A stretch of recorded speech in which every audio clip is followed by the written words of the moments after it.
Good day, everybody. I hope your days are going really well this week. I'm continuing on in Romans chapter 8, and we started off earlier with verses 35 to 39, then we stepped back a little bit and looked at verse 28 of chapter 8. Well, today I'd like to go a little bit further back to verse 26, and because I think there's some significant things that really lead into what we know of and how we understand verse 28. I'm going to be reading from the Message translation because I think it really has a great way of pulling things together and helps to understand greater what the purpose and the understanding that Paul is trying to get across to the Church of Rome.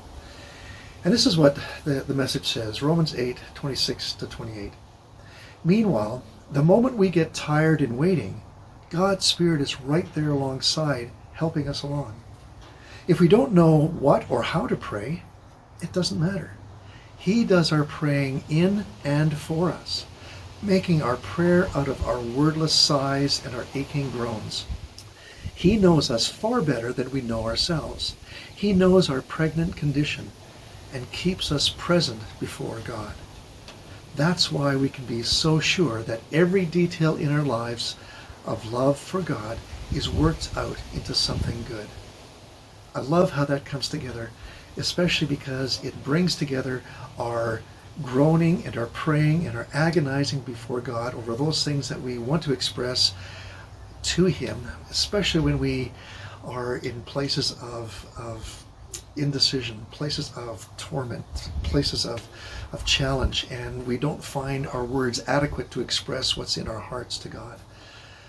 And He reminds us that there is God's Spirit who He has given each of us who are believers, who helps us in these things.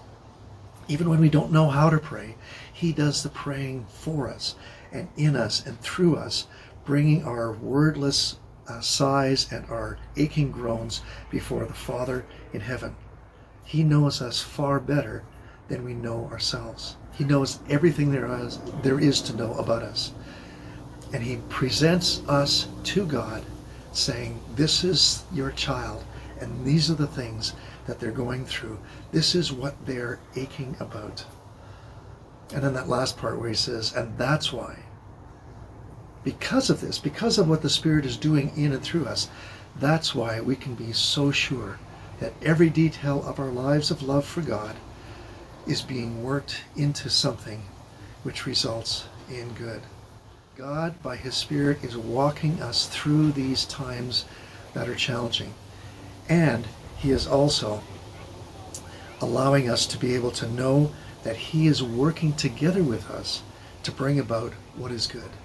He is working in whichever situation we are, bringing what is good. What an amazing gift that the Holy Spirit is to us. He interprets our groans and our aches and our wordless prayers to God, and then together with God helps to bring out love and devotion and helps to bring out something that is good and results in good. God bless you, church. Praying for you. I hope you're encouraged this week.